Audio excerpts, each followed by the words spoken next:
So the new lesson for today is going to be on function notation when it comes to working with functions.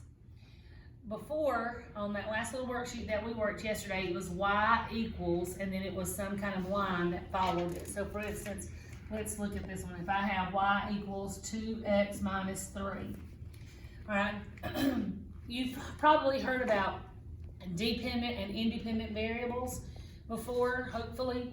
But here, the x is the independent variable. But the answer I get out, the y, depends on what I plug in for x.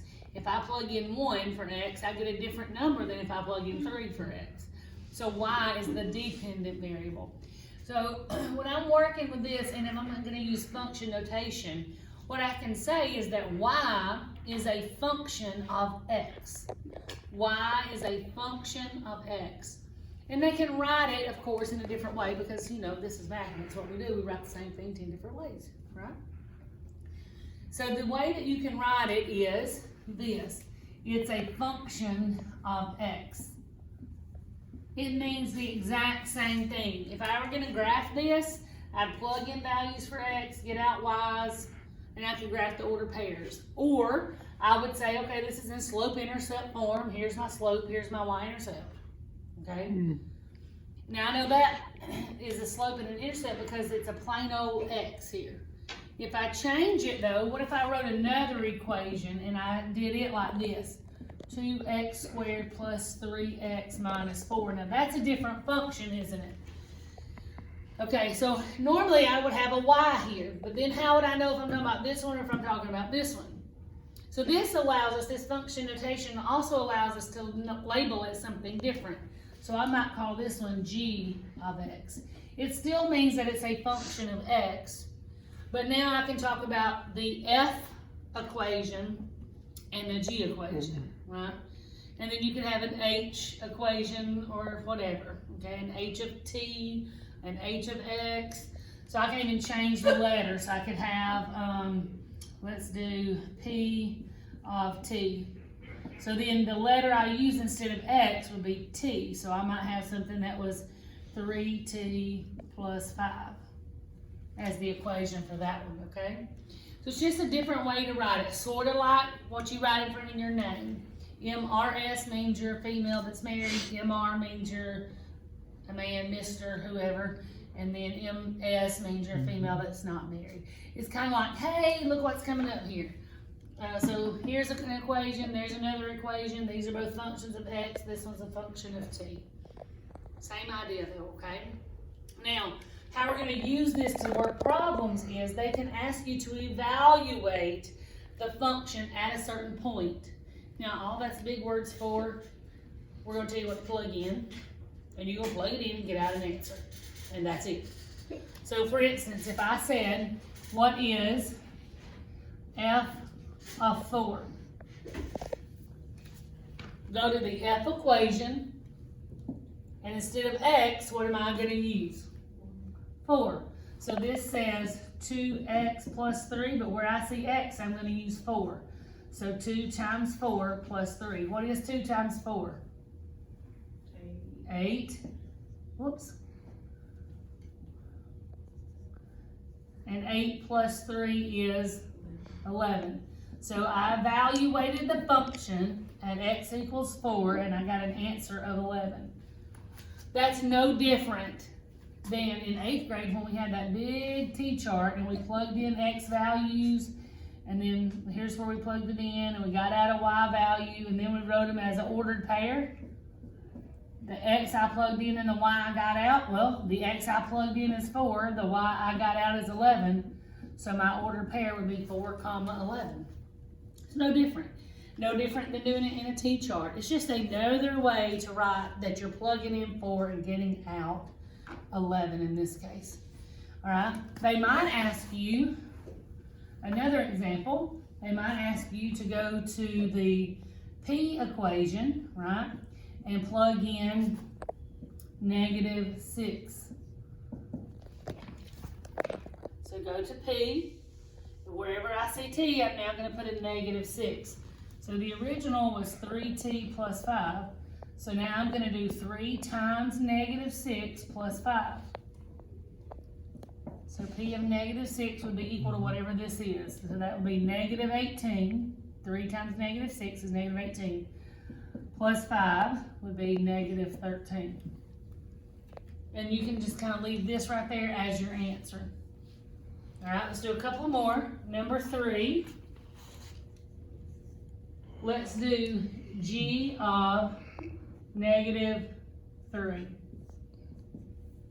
So what does that mean?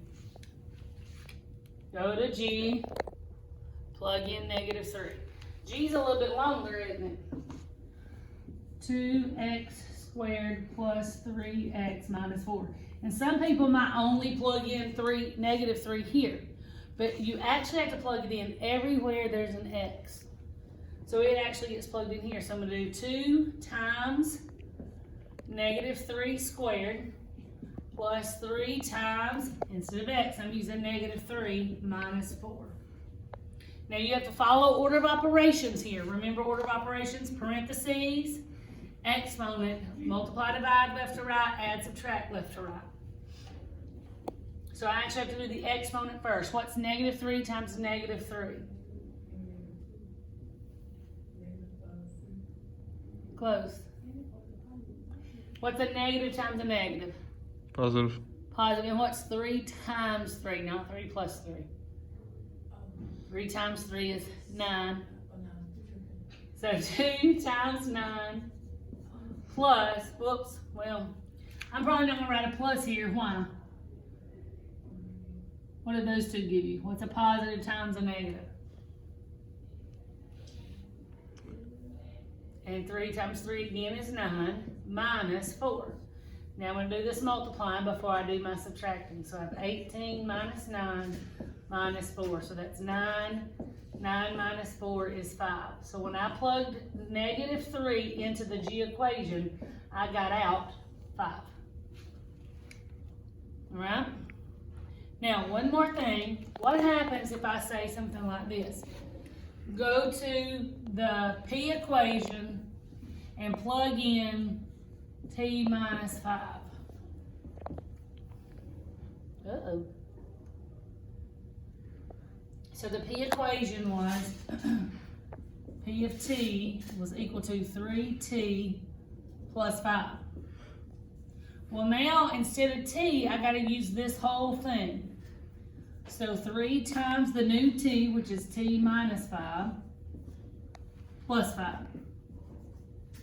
So instead of T, I use that stuff in the parentheses. Now you still need to simplify. So what do you do with that 3 that's beside the parentheses? What are we going to do with that 3 that's beside the parentheses?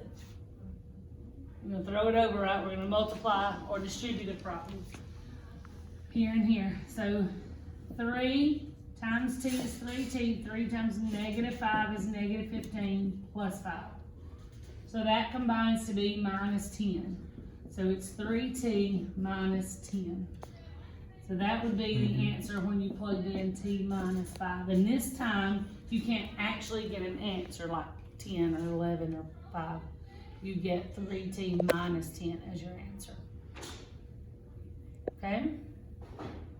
Now, the equations that you use, they can throw in absolute value. They don't have to be aligned like F and P are here. This one is what's called a quadratic because there's an exponent of 2 for the x. Okay? It could also be an absolute value. It could be a square root problem. It can be anything that you want it to be. All right? And if it's a function, they can write it like this, and they can ask you to plug in different values. So your worksheet today has 18 problems on it. You need to do at least, I would say, 12 of them. Some of the ones at the bottom might get more difficult. I would like for you to try them, but then it's okay if you don't know how to do them. We'll go over those more difficult ones on Monday, okay? So far we've done whether or not it's a function based on the ordered pairs, based on the t-chart or the graph. We've done graphing lines, y equals mx plus b, and now we're doing evaluating functions. That's what this is really called, okay, is evaluating functions, function notation, okay? All right, so if you have any questions, be sure to let me know. and complete your work and turn it in.